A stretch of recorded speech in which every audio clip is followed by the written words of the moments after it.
Hello friends, welcome to our YouTube channel top study. SSC CGL PT 2024 में जो exam हुआ था, कुल 36 शिफ्टों में, उन्हीं सारे शिफ्टों में पूछे गए मैथ के क्वेश्चंस को देख रहे थे। ये आज हम लोग का 21वां शिफ्ट है। टोटल 20 शिफ्ट का वीडियो अपलोड कर दिया गया है। ये 21वां शिफ्ट है। इसमें पूछे गए मैथ के क्वेश्चंस को देखते हैं। 18/9/24 को एग्जाम हुआ था थर्ड शिफ्ट में। चलते हैं इसके मैथ के क्वेश्चन पे। इसका पीडीएफ पहले टेलीग्राम चैनल पे जाके जुड़ जाइए टेलीग्राम से। वहाँ पे आपको इसका पीडीएफ मिल जाएगा। पहले पीडीएफ डाउनलोड कर लें, उसको खुद बनाए, उसके बाद वीडियो सोल्यूशन देखें। देखते हैं फर्स्ट क्वेश्चन। साइन ए इंटू साइन बी किसके इक्वल है पूछ रहा है। ये सब फॉर्मूला है, ध्यान ही रखना है, ठीक है। हमेशा बना बना के देखेंगे नहीं। जो भी कुछ फॉर्मूला है ट्रिगोनोमेट्री को सारे ध्यान रखने हैं। ध्यान रहेगा, बस देखते ही मार दीजिएगा, ठीक है। स्क्रीन पर आपको कुछ फॉर्मूला दिख रहे होंगे, इससे रिलेटेड ये सब ध्यान रखिएगा। चलते हैं नेक्स्ट 2 नंबर पर। यदि हम किसी जीवा को दोनों तरफ अनंत रूप से बढ़ाते हैं तो वह जीवा क्या बन जाती है। कोई भी सर्किल है, इस तरह लाइन मिला है तो ये जीवा है, ठीक है। इसको पूरा इस तरह बढ़ाने का बात कर रहे हैं तो ये क्या होगा। ये एक छेदक रेखा होगा। किसी भी वृत्त को एक लाइन है जो काट रही है तो ये क्या हो जाएगी, छेदक रेखा। क्लियर। और सेंटर होता है बीच में, सेंटर से गुजरेगी इस तरह तो ये होता है व्यास। और बाहर से टच करते हुए गुजरेगी तो होगी स्पर्श रेखा। और लंब का इसमें सीन है ही नहीं। लंब क्या होता है, किसी भी रेखा पर किसी पॉइंट से एक लाइन खींचे पर 90 पर यदि हो, ठीक है, 90 पे हो, तभी ये लाइन लंब कहलाएगा। ठीक, समझ में आ गया। ये होगा छेदक रेखा। चलते हैं नेक्स्ट 3 नंबर पर। निम्नलिखित तालिका 5 अलग अलग कंपनियों ए बी सी डी और ई में कर्मचारियों की कुल संख्या और पुरुषों और महिलाओं के प्रतिशत दर्शाती है। तालिका का अध्ययन करके आंसर देना है। कंपनी ए सी ई में मिलाकर महिलाओं की संख्या ज्ञात करें। ए सी ई मिलाकर महिलाओं की संख्या बताना है। कर्मचारियों की कुल संख्या 600 है। परसेंटेज दे रखा है, महिला है 25%। तो 600 का 25% यानी कि 1/4 कितना जाएगा, 150। कंपनी ए में 150 महिला है। उसी प्रकार सी में टोटल 700 है, इसमें 30% महिला है। महिलाओं की संख्या बताना है। 700 का 30% निकाल देना है, आ जाएगा 210। उसी प्रकार 850 है, इसका 40% बताना है। 850 का 40% आ जाएगा, देखिए 10% होता है 85। चलो देखिए चौगुना कर देना है। 4×5 = 0 और 2×4 = 32, 2 34, 340 आ गया। तो 340 सबको ऐड कर दीजिए, 700 आ गया। तो महिला कर्मचारियों की संख्या ए सी और ई में कितने हैं, 700। क्लियर। चलते हैं नेक्स्ट 4 नंबर पर। एक निवेशक ने शेयरों में 2 लाख निवेश किया। पहले दिन शेयर में 18% बढ़े, दूसरे दिन 15% गिरे और तीसरे दिन 3% गिरे। तो निवेशकों के शेयरों के मूल्य में कितने परसेंट की वृद्धि या कमी हुई है वो बताना है, ठीक है। इस तरह क्वेश्चन है। इस अमाउंट को नहीं भी लेके चलेंगे काम चल जाएगा। अमाउंट आप 100 ही लेके चलिए, काहे कि 100 में 5% की वृद्धि मतलब 5, चलिए 100 में किसी से भी कंपेयर करेंगे। जैसे कि 10 का कितना परसेंट है, 10%। 2.7 100 कितना परसेंट, 2.7%। इसलिए ऐसा क्वेश्चन में 100 मान के बढ़ जाइए।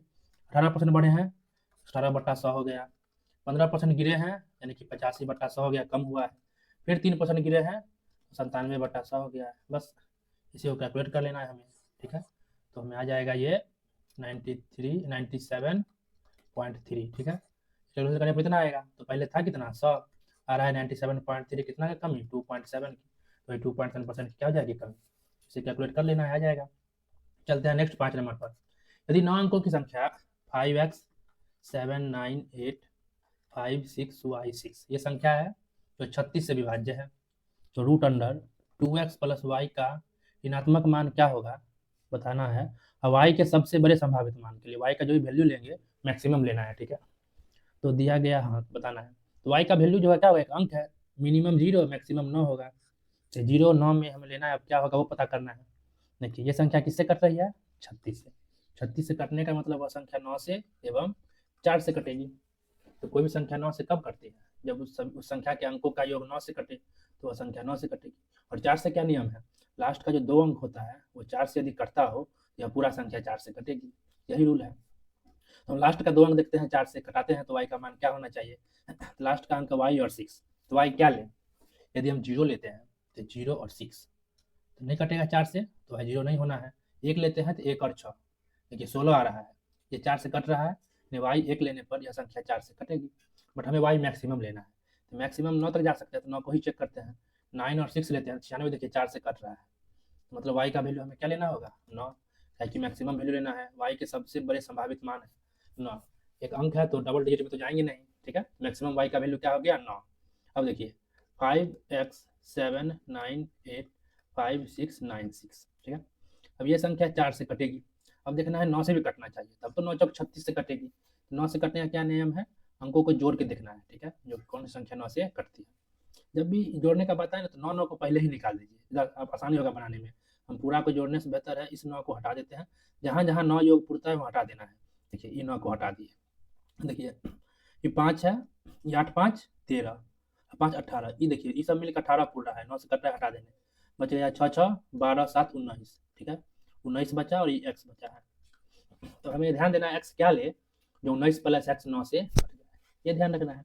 तो 9 9 2 18 9 3 27, अब इसका योग हमें 27 पुराना है, तब तो 9 से कटेगा, इस हम क्या लिख सकते हैं, यहाँ पर 8 लिख सकते हैं, तो 19 और 8 क्या होता है 27, तो एक्स का वैल्यू 8 मिल गया। तो एक्स 8 है, वाई 9 है, पुट कर दीजिए अब इसमें 2x प्लस वाई में, 2 गुने 8 प्लस 9, 8 दुना 16 9 25, ठीक। अब 25 का क्या आएगा, तो ऋणात्मक मान बताना है, तो जब रूट में होता है तो प्लस में भी आता है मान एक बार और माइनस में भी आता है, ठीक है। तो 5 और -5 दोनों में आंसर हुआ इसका, तो माइनस वाला बताना है तो -5 आंसर, क्लियर। चलते हैं नेक्स्ट 6 नंबर पर। अमन ने 15% वार्षिक उदाहरण ब्याज की दर से 1,92,208 की राशि उधार ली। प्रथम वर्ष की समाप्ति पर वह उधार ली गई मूल राशि की वापसी के लिए 20,196 चुकाता है। यदि अमन दूसरे वर्ष की समाप्ति पर सभी लंबित बकाया राशि का भुगतान करता है, जिसमें प्रथम वर्ष के दौरान अर्जित ब्याज भुगतान भी शामिल है, तो वह दूसरे वर्ष की समाप्ति पर कितना भुगतान करेगा। यानी फर्स्ट ईयर में जो ब्याज मिला था वो स्टार्टिंग में नहीं दिया है, वो सेकंड वर्ष के लास्ट में दिया है, ठीक है। हमारे पास 1,92,208 रुपये है 15% के रेट पे, और वह एक साल के अंत में 20,196 चुकता करता है, यानी कि मूलधन ही करता है, ब्याज नहीं करता है। ब्याज जो है सेकंड वर्ष के लास्ट में कर रहा है। सेम क्वेश्चन हो चुका है, जो भी पिछले शिफ्ट में वीडियो देखे होंगे वो तो बना ही लेंगे, फिर भी एक बार बोल देते हैं, ठीक है। देखिए 1,92,208 है, इसका 15% निकालेंगे वो ब्याज होगा।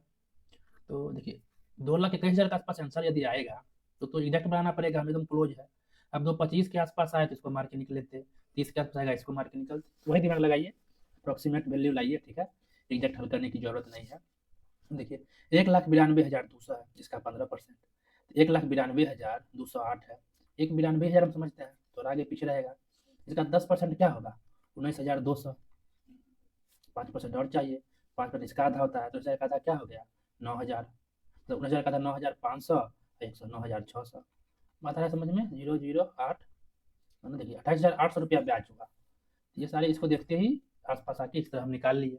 अब देखिए 20,000 रुपया करीब वो चुकता किया है, मतलब मूलधन, तो 1,92,000 में से 20,000 घटाएंगे तो करीब 1,72,000 रुपये हमारे पास है। अब इस पर 15% ब्याज देंगे हम लोग सेकेंड ईयर के लिए, इसका 15% क्या निकलेगा 17,200, 10%, इसका फिर आधा कर दीजिए, 17,000 में आधा करेंगे तो 8,500, 8,600, दूसरा का था 0 6 2 8 15 5,800 हुआ। अब हमारे पास 1,72,000 रुपये था, उधर 28,800 रुपये था, और ये 5,800 ये ब्याज था, ये सब में वापस करने अब सेकंड ईयर में 1,000 रुपये जोड़ के, पता है समझ में, तो 6 हाथ में 1, मतलब 6 हाथ में 1, देखिए 7 4 11 12 2 हाथ में 1, तो 2,26,600, तो हम क्लोज ही पहुंच गए हम, पता है समझ में, इस तरह बना के निकल जाना है इसको, यही क्वेश्चन था। चलते हैं नेक्स्ट 7 नंबर पे। निम्नलिखित तालिका में दिए गए वर्षों में कंपनी का वार्षिक व्यय लाख में दर्शाया गया है। तालिका का अध्ययन कीजिए और नीचे दिए गए प्रश्नों का उत्तर दीजिए। दी गई अवधि के दौरान कंपनी द्वारा भुगतान की गई बोनस की कुल राशि, इन सबको को ऐड करना है। इस अवधि के दौरान ईंधन और परिवहन पर भुगतान की गई कुल राशि का कितना परसेंट है, इन सबको को ऐड करिए, मान लेते हैं एक्स आया, इन सबको को ऐड करिए, मान लेते हैं वाई आएगा। ये पूछ रहा है एक्स जो वाई का कितना परसेंट है, तो जिससे कंपेयर करते हैं वो नीचे, एक्स बटे वाई 100%, यही कर देना है, ठीक है, इसे खुद कर लेना है, इसमें तो कुछ कंसेप्ट है ही नहीं, बस कैलकुलेशन है, कितना फास्ट आप करते हैं उस पर डिपेंड करता है, ठीक है। चलते हैं नेक्स्ट 8 नंबर। यदि 3a + 2b बराबर 27 और 27 a³ + 8b³ बराबर 1458 है, तो 2ab का वैल्यू क्या होगा बताना है, ठीक है। देखिए ठीक है, a³ + b³ बराबर फॉर्मूला होता है a + b into a² + b² minus ab, ठीक है, उस पर इसको हम पुट करने की कोशिश करते हैं। अब देखिए इसको हम एक स्टेप और बढ़ा रहे हैं, तो a + b, इसको हम क्या लिख सकते हैं, a + b का यदि हम होल स्क्वायर करते हैं इसके अंदर a² b² + 2ab आएगा, बट माइनस में भी है तो माइनस हम 3ab लिख दे, कोई फर्क होगा इससे, कोई चेंजिंग नहीं, चाहे किसी हल करने पर प्लस में 2ab से घट के -ab, इस चीज़ को हम ये लिख सकते हैं, क्लियर। अब इस पर पुट करिए, देखिए 3a का होल क्यूब प्लस 2b का होल क्यूब, a³ b³ बराबर 3a + 2b into 3a + 2b का होल स्क्वायर माइनस 3, एक जगह वही 3a, b की जगह 2b, यहीं पुट करिए, यही हो गया 27 a³ + 8b³ 1458 होगा, तो यहाँ रख दिए 1458 बराबर ये है 27, तो 27 इंटू ये देखिए 27 का स्क्वायर होगा माइनस ये 3 तिया 9 गुने 2ab। कोई दिक्कत? 2ab ही निकालना है। अब 27 से इसमें भाग दीजिए 1458 में, 729 का डबल है यानी करीब 54 मरतबे कटेगा। 27 का स्क्वायर 729 होता है, 27 गुने 2 होगा ये, ठीक है 54 आ गया। तो 54 बराबर 27 का स्क्वायर 729 माइनस 9 गुने 2ab, इधर भेजेंगे तो 9 गुने 2ab बराबर 729 घटे 54। क्लियर? अब 729 में से 54 को माइनस करना है तो आ जाएगा 675, 25 29, ठीक है 675 आ गया। हमें बताना है 2ab का वैल्यू, तो 675 बट्टे में 9, तो 9 से इसे काटिए 75 आ जाएगा। आ गया समझ में? यही कैलकुलेशन था, फॉर्मूला पर पुट करके बना लेना था इसको। जो भी क्वेश्चन समझ में ना आए वो कमेंट बॉक्स में बताना है। चलते हैं नेक्स्ट 9 नंबर पर। एक शंकु का आयतन क्या होगा जिसकी त्रिज्या 3 इकाई और तिर्यक ऊंचाई 3√2 इकाई है। आयतन पूछ रहा है घन इकाई में। तो शंकु, ये है शंकु, इसमें ये होता है हाइट, ये रेडियस, ये हाइट और ये होता है तिर्यक ऊंचाई, ठीक है। शंकु का आयतन होता है 1/3 पाई r स्क्वायर h। तो हमें यहाँ पर r पता है 3 है, h पता करना है, यहाँ पुट करेंगे। तिर्यक ऊंचाई और रेडियस में मतलब संबंध है l स्क्वायर बराबर h square plus r square, ताकि एक समकोण त्रिभुज बनता है यहाँ पे। यहाँ पर l है 3√2 का होल स्क्वायर बराबर हाइट h स्क्वायर, रेडियस है 3 का स्क्वायर, 3 तिया 9 दूना 18, ये 3 तिया 9 घटे 9 बराबर h स्क्वायर, तो घट के 9 बराबर h स्क्वायर, तो h क्या गया 3, यानी हाइट भी 3 मिल गया और रेडियस भी 3 मिल गया। बस निकालना आयतन है, पुट कर दीजिए, आंसर पाई में ही छोड़ना है। 1/3 पाई का पाई, त्रिज्या रखेंगे r, 3 रखेंगे, 3 तिया 9 और हाइट है 3, तो 3 से 3 कैंसिल, तो 9 पाई क्या हो गया इसका आंसर, ठीक है। समझ में आ रहा है? चलते हैं नेक्स्ट 10 नंबर पे। पाइप क्यू किसी टैंक को 60 घंटे में भरता है। पाइप क्यू है किसी टैंक को 60 घंटे में भरता है, जबकि पाइप आर इसे 45 घंटे में भरता है। पाइप आर इसे 45 घंटे में भर सकता है। क्यू और आर पाइप 6 घंटे के लिए एक साथ खोला जाता है, ठीक है। इसके बाद टंकी को खाली करने के लिए पाइप डब्लू को भी खोला जाता है। आधे स्तर के निशान तक पहुंचने के लिए तीनों पाइप को 24 घंटे के लिए एक साथ खोला जाता है। आधा भरने के लिए अकेले पाइप डब्लू द्वारा पूरी टंकी को खाली करने में कितना समय लगेगा। जब भी ऐसा क्वेश्चन आए तो पहले एलसीएम लीजिए, जो कि दिए गए समय से कट जाए तो बनाना आसान होता है। 60 और 45 का एलसीएम हो जाएगा 180। समझते हैं उस टंकी का कैपेसिटी कितना, 180 लीटर। देखिए क्यू 60 घंटे में 180 भरता है, तो पर घंटे कितना भरेगा, 60 से 180 में भाग देंगे 3 आएगा। उसी प्रकार आर 45 घंटे में 180 भरता है, पर घंटे कितना भरेगा, 45 से भाग देंगे 4 आएगा। यानी क्यू का कैपेसिटी 3 है, आर का कैपेसिटी 4 है। यह गया समझ में? यानी क्यू पर घंटे 3 भरेगा, आर पर घंटे 4 भरेगा। हम दोनों साथ में चला, क्यू प्लस आर, यानी 3 + 4 साथ में चलेगा दोनों, तो पर घंटा कितना 7 भरेगा। 6 घंटे तक चला, 7 छक 42 इन्होंने भर दिया है। एक साथ चले तो भर दिया, यहाँ तक लाइन बोला। जिसके बाद यानी 42 भर चुका है, उसके बाद एक पाइप है जो टंकी खाली करता है डब्लू, उसको भी खोला जाता है। अब पाइप तीनों चल रहा है, खोल दिया गया है डब्लू को। आधे स्तर के निशान तक पहुंचने के लिए तीनों पाइप 24 घंटे चलते हैं। अब तीनों pipe Q plus R plus W, W है खाली करने वाला पाइप, तीनों चला 24 घंटे तक एक साथ। 6 घंटे बाद वाला कहानी है, ठीक है। 6 घंटे तक तो 42 भर दिया, यहाँ तक लाइन क्लियर। उसके बाद है तो डब्लू साथ में आ गया, तब क्यू और डब्लू तीनों साथ में चल रहा है कितना देर तक, 24 घंटे तक, जब तक टंकी आधे स्तर तक न पहुंच जाए। यानी कि 180 लीटर का टंकी है, जब तक 90 न भर जाए तब तक चला ये तीनों एक साथ, लगा कितने 24 घंटे। ये क्लियर। अब 42 पहले से तो भरा हुआ था, तो 90 में से 42 घटा, यानी तीनों मिलकर तो 48 ही भरा है 24 घंटा में। तो 24 घंटा में तीनों में कितना भरा है 48, तो 1 घंटा में 2 भरा होगा। ये क्लियर। यानी कि क्यू आर और डब्लू जो है तीनों मिलके पर घंटा 2 भरते हैं, ये हमें क्लियर होगा। जबकि क्यू 3 भरता है, आर 4 भरता है, तो डब्लू आने के कारण खाली करने वाला है, तो कमा दिया है हमारा कैपेसिटी। जब ये नहीं था तो क्यू और आर मिल के 4 3 7 भरते थे, डब्लू आने के कारण 2 भर रहा है। डब्लू का कैपेसिटी क्या होना चाहिए, 4 3 7 में जब 2 भर रहा है तो 5 ही खाली कर रहा होगा। डब्लू का कैपेसिटी क्या है पर घंटे 5 खाली करने का, और क्यू 3 आर 4 है, तो दोनों मिलके 7 भरा और डब्लू 5 खाली कर दिया, तो अब तो 2 भरा रहा होगा। यहाँ से चला गया डब्लू का कैपेसिटी, डब्लू पर घंटे 5 खाली कर सकता है, तो पूरी टंकी खाली करने में डब्लू कितना समय लगेगा, पूरी टंकी है 180 घंटे, पर घंटे करता है 5 खाली, तो कितना समय लग जाएगा से 36 घंटे में वो टंकी को खाली कर देगा। आ गया समझ में? चलते हैं नेक्स्ट 11 नंबर। एक समांतर चतुर्भुज MNOP, एक समांतर चतुर्भुज है MNOP,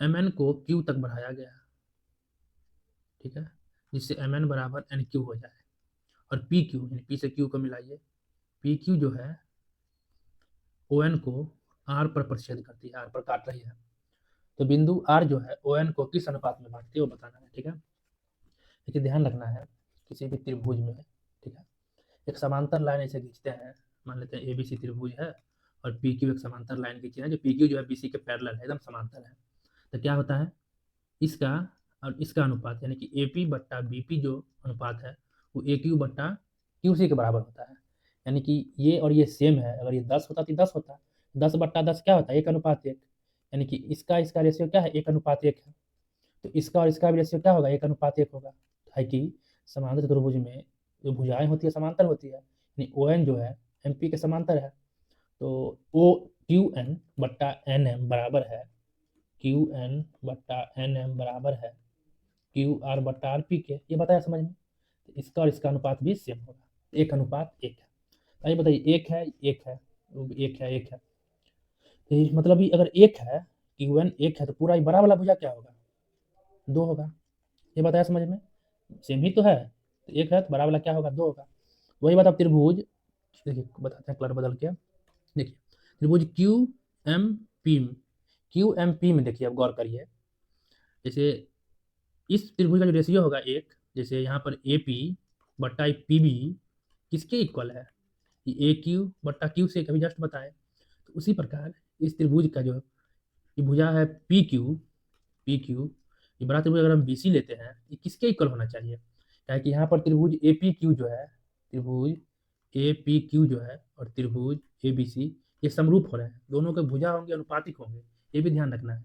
यहाँ पर जो AP होगा ये भुजा AP, ये छोटा त्रिभुज का होगा यार, बड़ा का क्या होगा AB बट्टा AB, तो क्या होता है इक्वल, ये भी ध्यान रखना है, जब ये कंडीशन आ जाए तो ये होना ही होना है, ठीक है। वही बात है कि 1 है तो पूरा क्या है 2 है, यानी छोटा त्रिभुज का भुजा 1 है, बड़का का भुजा क्या है 2 है, ये पता चला हमें, तो 1:2 होगा, यानी ये आधा पार्ट 1 है ये पूरा 2 है, और ये तो सेम है, ये तो क्लियर, यानी ये 2 का है तो 1 का है तो बचा हुआ पार्ट भी तो 1 ही होगा, क्या है कि ON जो है MP के बराबर है, दोनों इक्वल है, तो किस रेशियो में बांटा एकदम सेम बांटा, यानी कि 1:1 में बांटा होगा, ये क्लियर, ये बात आई समझ में, ज्योमेट्री का क्वेश्चन था, न आया होगा तो कमेंट बॉक्स में बताइएगा, ठीक है, इसका हम फिर से समझा के वीडियो डाल देंगे, ऐसे क्लियर हो ही गया होगा। चलते हैं नेक्स्ट 12 नंबर पे, इस तालिका का अध्ययन करके आंसर देना है, कंपनी डी द्वारा उत्पादित स्कूटरों की औसत संख्या, इसका एवरेज निकालना है, इन चारों को जोड़ के 4 से भाग देना है, ठीक है, डी का निकल जाएगा एवरेज।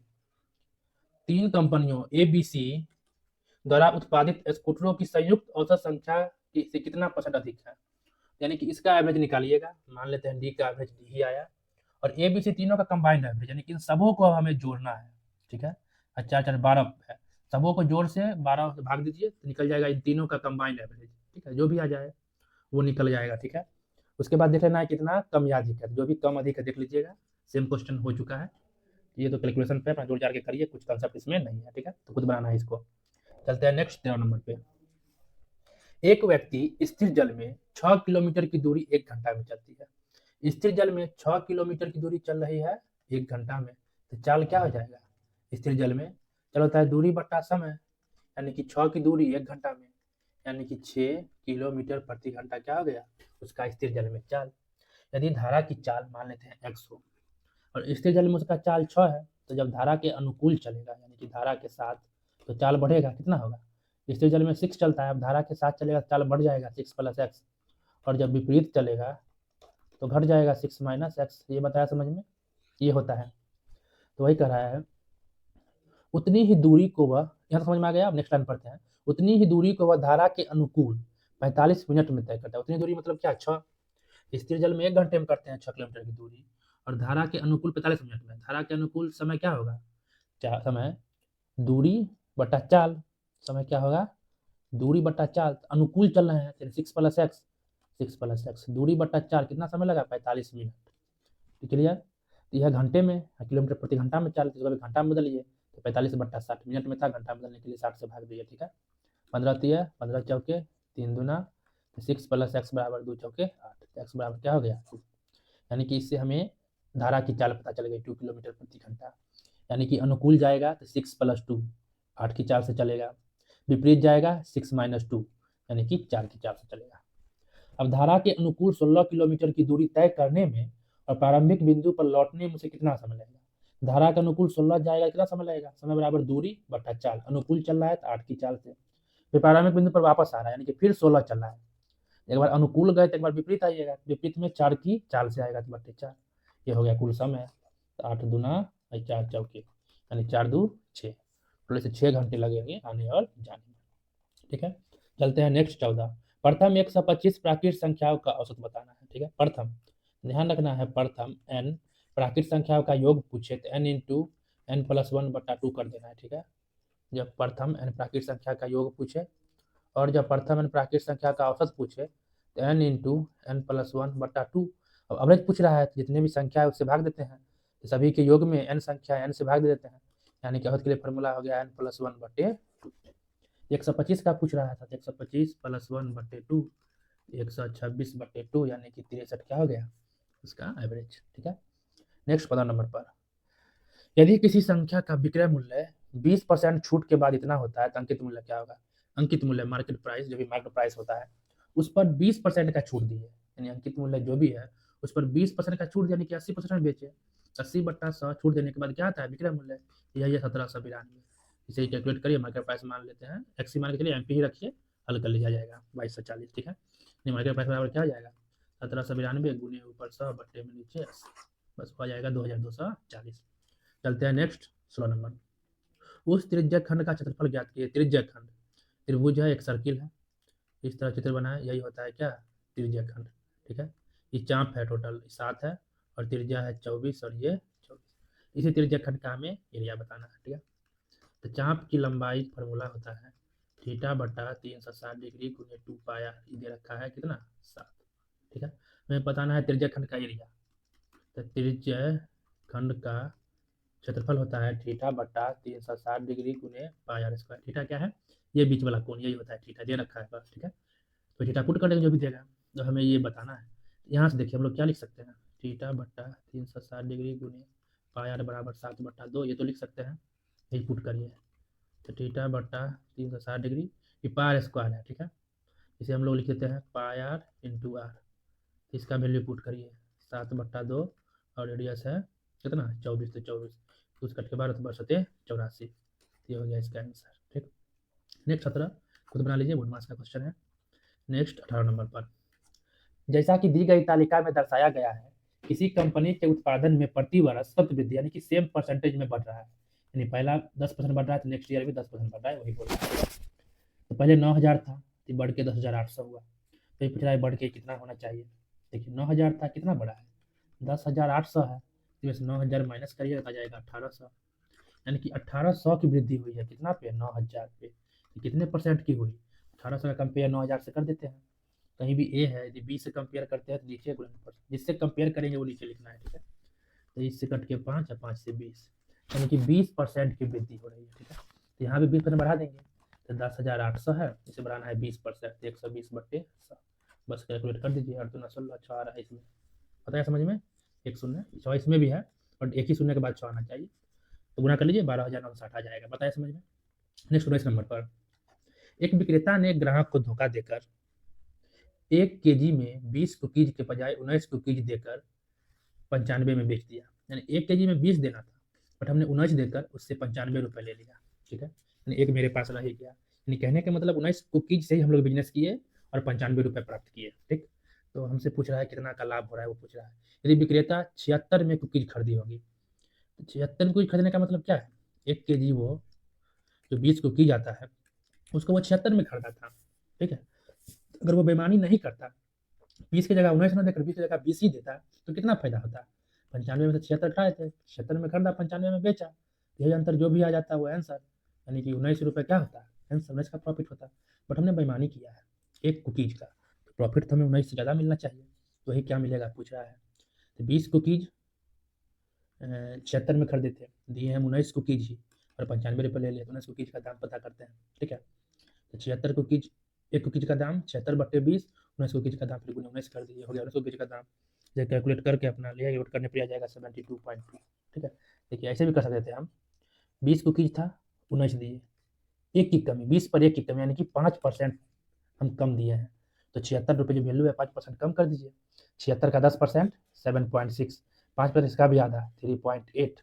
तो बस 76 में से 3.8 घटा देते हैं, आ जाएगा 72.8। पता है समझ में? वही बात है, हम 72.8 है, इतना रुपए का मेरा पूंजी था। उसके बाद 95 रुपये में उसको हम लोग मतलब प्राप्त किए उससे रुपया। ठीक है, 72.2 होगा, सॉरी 8 लिख दिया, 72.2 है, या 2 ना आएगा घट के, तो 95 में 72.2 माइनस कर दीजिए, तो वही मेरा प्रॉफिट है। तो 22.8 क्या जाएगा हमारा प्रॉफिट। पता है समझ में क्या चीज़ था? बेईमानी ना करता तो 19 रुपये प्रॉफिट होता, बेईमानी किया, 19 रुपया को हम दाम निकाल लिए, 72.2 था, उसको हम 95 में बेचे, तो अंतर निकाल दिए, वही तो लाभ था मेरा। चलते हैं नेक्स्ट 20 नंबर पर। एना और बेन के पास कुछ कंचे हैं। यदि एना बेन को एक कंचा देती है, इसको एक दे दी, इसके पास एक कम हो गया, तो इन दोनों के पास समान कंचा हो जाते हैं। तो यहाँ से a माइनस बी 2 हो जाएगा, एक इक्वेशन बन गया। अगला लाइन पढ़ते हैं। इसके विपरीत यदि बेना, एना बेना है, बेना ने एना को एक कंचा दे दिया, इसको एक कंचा दे गया, इसको एक कंचा कम हो गया। यदि बेन एना का कंचा देता है तो उसके पास बेन की तुलना में इसके पास जो है 3 गुना अधिक कंचे होते हैं इसके पास। तो इसमें 3 से गुना कर देंगे, बात हो जाएगा बराबर, यानी a+1 बराबर 3b माइनस 3। ऐसे ही हल का नजर भेजेंगे, a माइनस 3b बराबर -4। इक्वेशन 1 और इक्वेशन 2 इन दोनों को हमें हल कर देना है। ठीक है, तो a माइनस 3b बराबर -4 है और a माइनस बी बराबर 2 है। लेते हैं घटा, तो माइनस प्लस माइनस होगा, ये कट जाएगा, तो -2b बराबर -6, तो b बराबर आ गया 3। ठीक है, b यहाँ 3 पुट कर दिए, तो ये चला आएगा 5। दोनों के पास कुल कितने कंचे हैं, a प्लस बी जोड़ दीजिए, 3 और 5 8 कंचे हैं उन लोगों के पास। ठीक है, समझ में आ रहा है? चलते हैं नेक्स्ट। दी गई व्यंजक को हल करें। तो ए स्क्वायर बी स्क्वायर पर बैठ रहा है, तो a माइनस बी का होल स्क्वायर पर इसको लिख सकते हैं। देखिए ये जो है 2x का स्क्वायर, 2x, ठीक है, माइनस सॉरी प्लस 3y, 3 दिया, इसका होल स्क्वायर, ये इसका whole square, -2 into 3y into 2x हम लिख सकते हैं। इसको उल्टा पुल्टा भी लिख सकते हैं, यानी कि 3y माइनस 2x का हम लोग इसको क्या होल स्क्वायर लिख सकते हैं। आता है समझ में? तो बस वही 3y माइनस 2x हो गया ऊपर, नीचे भी है 3y माइनस 2, इसको हम लोग 2x माइनस 3y का भी होल स्क्वायर लिख सकते हैं, इससे भी कोई दिक्कत ना है, इस पर भी बनेगा। ठीक है, तो 2 था, यहाँ 2 है, तो इससे एक कट जाएगा, तो बच जाएगा 3y माइनस 2। यही हो गया आंसर। यही हम यदि ये लेके चलते हैं ऊपर में, ठीक है, तो फिर यहाँ पर माइनस कॉमन लेना होता, माइनस कॉमन लेते तो 2y नीचे, देखिए ये लेते तो ऊपर क्या था 2x माइनस 3y का होल स्क्वायर, नीचे हम लेते हैं कॉमन, माइनस कॉमन लेंगे तो 2x माइनस 3y होगा, फिर इससे इसे कट के को बचता ऊपर 2x माइनस 3y, बट ये माइनस से काट फिर पलट के यही आ जाता है।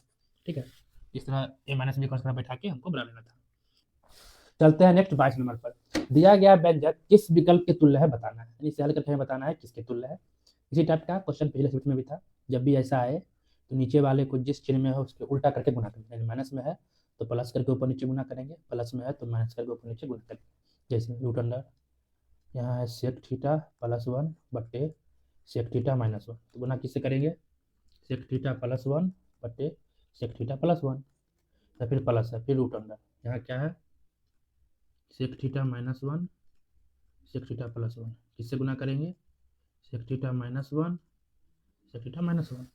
अब देखिए कि ध्यान रखना है, सेक स्क्वायर थीटा टेन का बराबर क्या होता है 1, तो यहाँ लिख सकते हैं सेक स्क्वायर थीटा -1 बराबर टेन स्क्वायर थीटा, इसका यूज होने वाला है। ठीक है, और a plus B into A minus B मिल जाए कहीं भी, इसे A square minus B square लिख सकते हैं। ठीक है, इस तरह गुना में हो, वही बात नीचे देखिए a minus B into A plus B में है, नीचे क्या लिख सकते हैं सेक स्क्वायर थीटा -1, ऊपर हो जाएगा सेक थीटा +1 का होल स्क्वायर, इसका रूट है। ठीक है, फिर प्लस में इसी प्रकार नीचे सेक स्क्वायर थीटा -1, ऊपर है सेक थीटा -1 का होल स्क्वायर।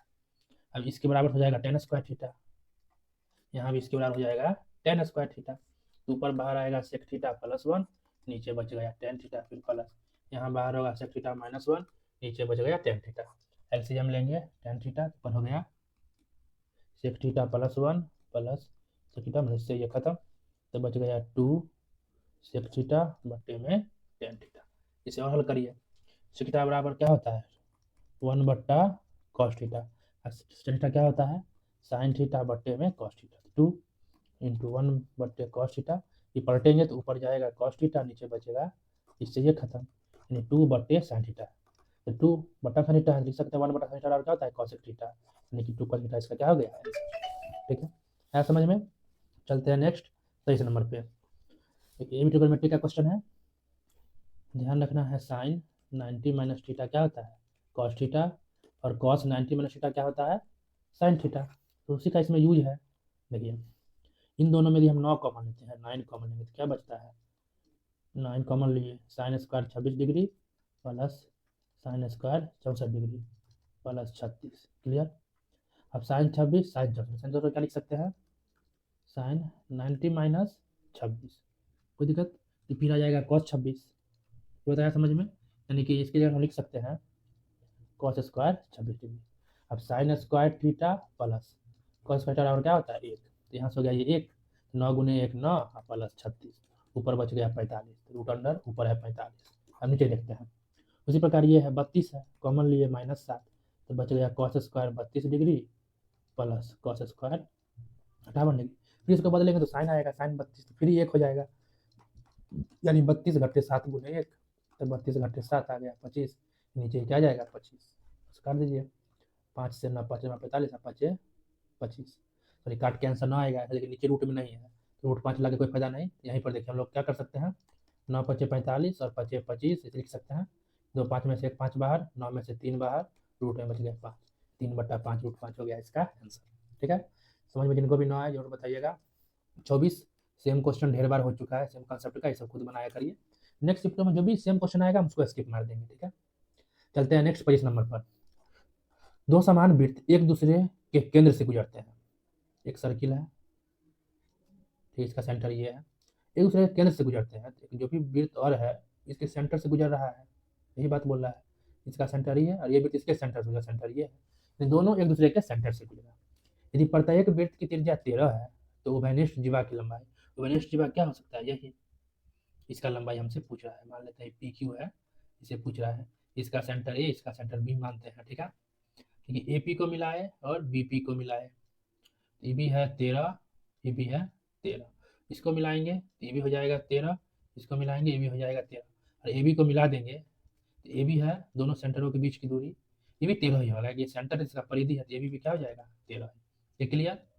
अब देखिए ये पॉइंट यदि मान लेते हैं ऊपर कटा तो पी ओ क्यू के क्या होगा सेम बराबर होगा, ये हमें पी क्यू बताना है। ठीक है यहाँ ध्यान दीजिए ई जो है पूरा 90 पे आएगा, इसमें तो कोई डाउट नहीं, है कि किसी भी सर्किल में जीवा सेंटर से मिलाते हैं न्यूनतम दूरी 90 पे आता है, तो वही ये क्या है 90 है, बीच का न्यूनतम डिस्टेंस लेके हम लोग चल रहे हैं। हम लोग का पीओ पता करते हैं, तो पी ए बी देखिए एक समबाहु त्रिभुज है, सारे भुजा क्या है सेम है, तो समबाहु त्रिभुज का एरिया क्या होता है √3/4 गुने भुजा स्क्वायर, तो √3/4 भुजा क्या है 13, 13 का स्क्वायर, तो समबाहु त्रिभुज का एरिया इस पार्ट का एरिया।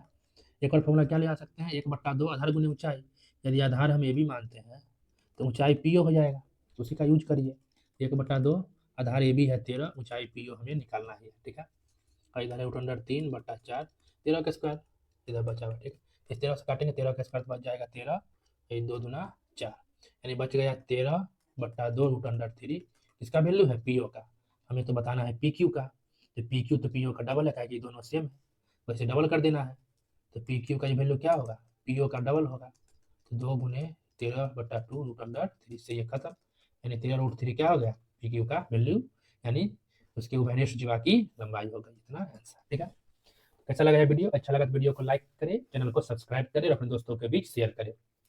जो भी प्रॉब्लम हो उसे कमेंट बॉक्स में जरूर बताएं और टेलीग्राम चैनल से जुड़ जाएं, वहां से पीडीएफ लेके पहले बना लेना है उसके बाद वीडियो देखना है। ठीक है अब बिहार एईडीओ का एग्जाम डेट घोषित हो गया है, तो बिहार गवर्नमेंट के जितने भी एग्जाम हुए हैं जिसमें मैथ के क्वेश्चन पूछे गए हैं तो उसका हम सोल्यूशन बना के बिहार का जितना भी प्रीवियस ईयर जो भी एग्जाम हुए हैं क्या मैथ के पैटर्न पूछते हैं वो सारे प्रीवियस क्वेश्चन उठा के हम उसका एक अलग प्लेलिस्ट बना के उसमें बिहार से पूछे गए सारे एग्जाम के मैथ के क्वेश्चन को डालेंगे। ठीक है तो मिलते हैं नेक्स्ट वीडियो में, तब तक के लिए बाय।